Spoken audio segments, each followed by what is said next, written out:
প্রবাসীরা এখন সুযোগ আসছে, বাংলাদেশে আসছে। আবার যদি দেখে নির্বাচন উত্তর দক্ষিণ, তাদের যে পাসপোর্ট আছে সেটা নিয়ে আবার বিদেশে পালাবে। এই দেশের ভূমিপুত্ররাই এই দেশ শাসন করবে, কোন প্রবাসী এসে এই দেশ শাসন করতে পারবে না।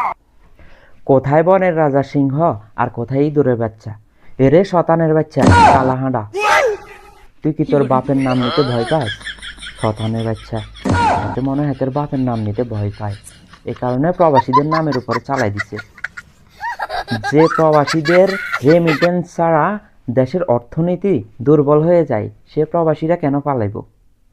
তুই কোথায় পালাবি সেটা চিন্তা কর। প্রবাসীরা পালাইব না।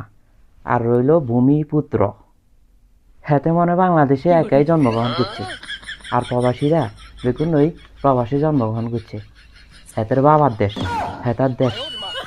শতানের বাচ্চা কইল কি, বাবা যদি ডেট ছাড়া গাঁজা মাজা খেয়ে থাকো সেটা ছাইরা দাও, ঠিক মতো বাসন দাও।